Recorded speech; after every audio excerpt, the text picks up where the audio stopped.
Hey there, welcome back to the vlog. Today I'm going to be playing around with the high frame rate settings on the RX100 Mark V and just see what the real quality difference is between shooting at the high frame rate to 50 frames, 500 frames and 960 frames. And just have a look and see what the quality difference is and how cool it looks.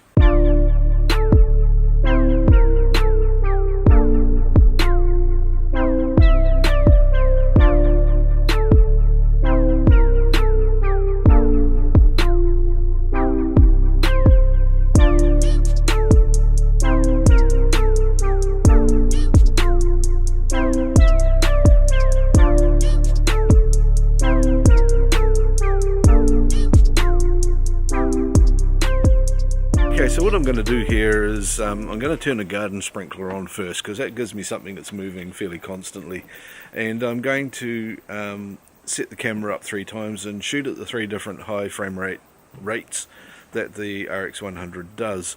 I'm going to try and get the maximum quality I can out of the video footage. Then we'll take it back and just compare them and see how crisp they are, what sort of resolution we pull out of it and all that sort of thing. Everybody knows about the high frame rate, but there's not a lot talked about the quality of the output video, so that's what we're going to have a look at and discover. Okay, I'm going to go and shoot the first lot.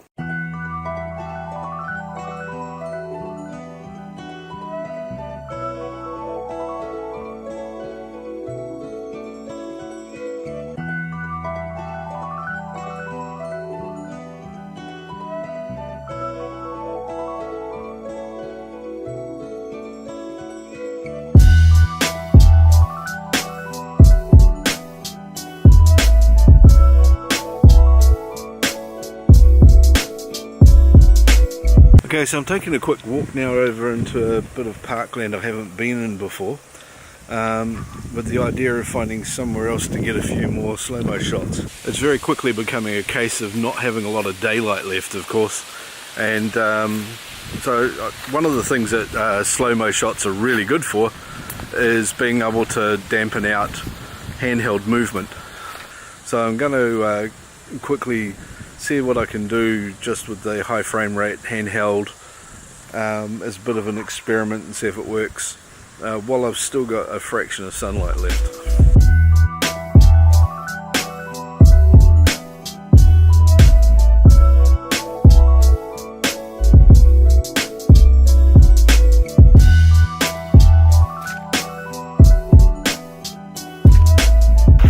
Okay, so I found a reasonable spot here which has got this little bit of a waterfall thing just down here behind me. So I'm going to try and get a couple of shots out of that. I've just got to keep clear of the water because it's full of a toxic algal bloom. Yum yum, that's nice stuff.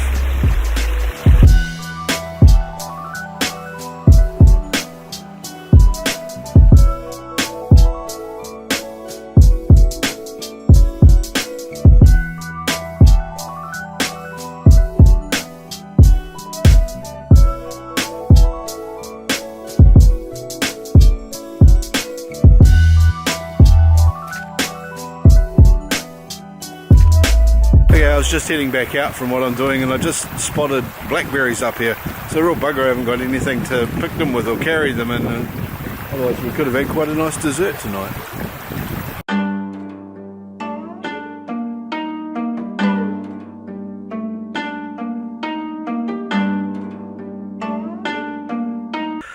Just as an example of how hot and dry it's been here recently, this field that I'm on, this park that I'm on, is usually really green all year round. Even through the middle of summer it's normally, you know, quite soft and even damp in places because it sort of sits where there's runoff from the hills and there's a stream going around 2 or 3 sides of it.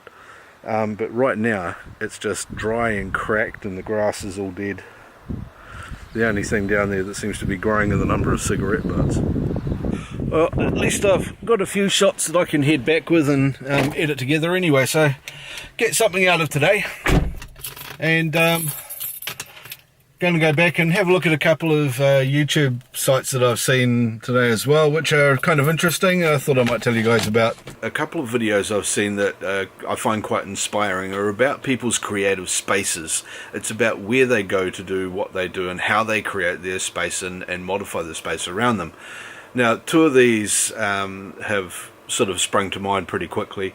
One of them is an absolute classic that most people on YouTube who are into creating videos themselves will have already seen.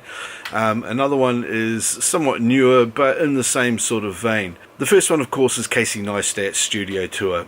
It's a really good example of what he's put together in his studio, why he's done things in certain ways, how he organises things and how it works for him. Obviously, when you're putting together your own creative space, it's going to be different. It's going to be for you, and you're going to work differently, have different materials and tools and resources and things around you that you use, and you're going to organise them in a different way.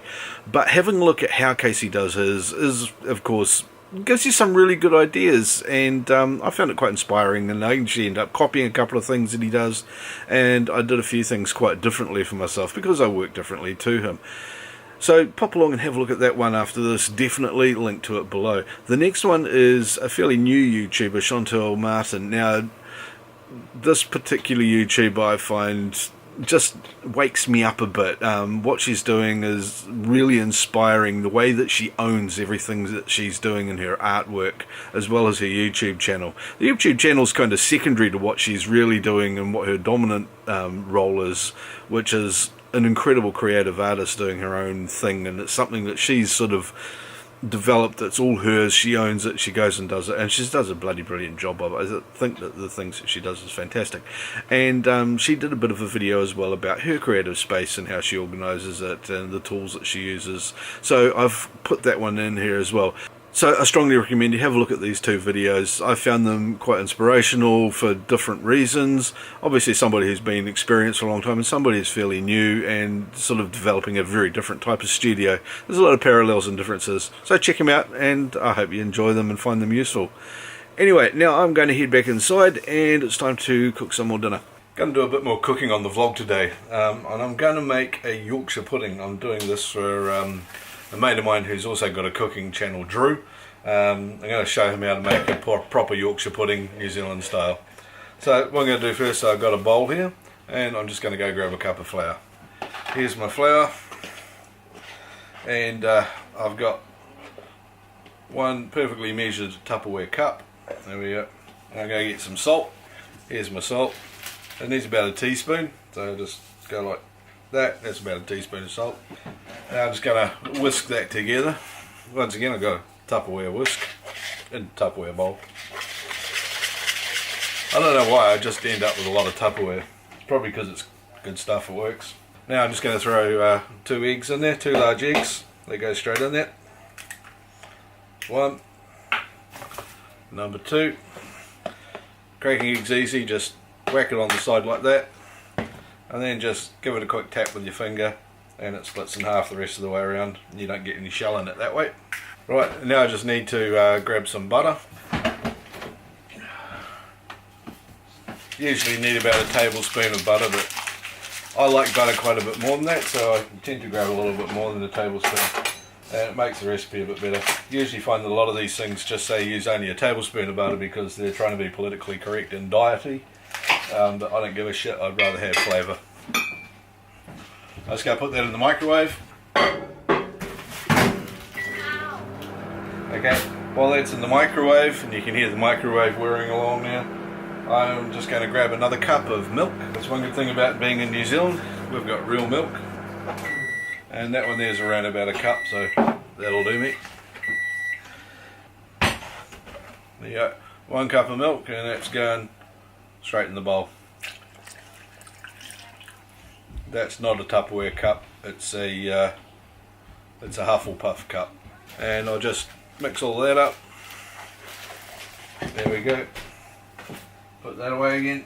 It's a good idea always clean up after yourself while you're cooking, that way you don't have to do it later. Here's my butter out of the microwave.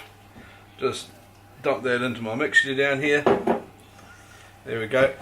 I'll just show you the mixture going together. There we go, just whisk all of that together. Usually you'd use 2 hands to do this and not hold a camera, but unfortunately I don't have 3 arms, so I just kind of stuck with that. Now I've already got some really hot oil in a pan in the oven. I've got that in with the roast pork, so I'm just going to pour this batter in there in a few minutes. Okay, so now I'm just going to put the batter here into the hot oil. You want him?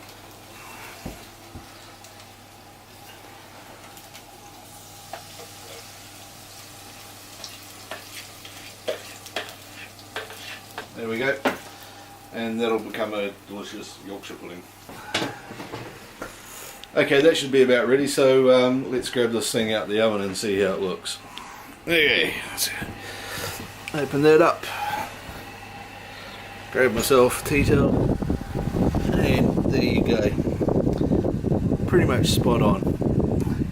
And that's how we make a Yorkshire pudding, New Zealand style. There you go, Drew, you can borrow that recipe off me, mate.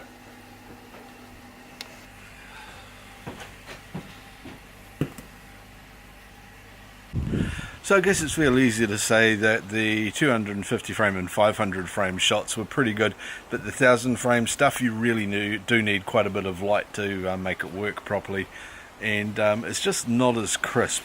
At the 1000 frames, I think it fits into the whole category of being a nice gimmick rather than something that you'd practically use.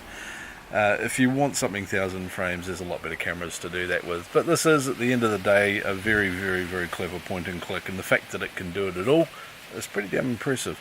So the 250 and 500 frame stuff, I'd probably use those in production if I needed to. The 250 frame definitely, the 500 if I've got plenty of light. So yeah, that's my take on it. I'm also very happy with the frame rates out of the iPhone X as well. I'm going to have a bit of a play with that coming up soon and see what I can do with that. I'll also go see if I can find some other high frame rate cameras, because I'm sort of getting a bit fascinated now, and probably end up buying one, let's be honest. Okay, thanks for watching the video. I hope you've enjoyed it. That's a really cool lens flare. Got the sun sort of behind me. If you've enjoyed this, please do hit the subscribe button, give it a like. Please comment below in as many of my videos as you possibly can. Run through a playlist. Get that watch hours up, and I will see you in the next one. Bye.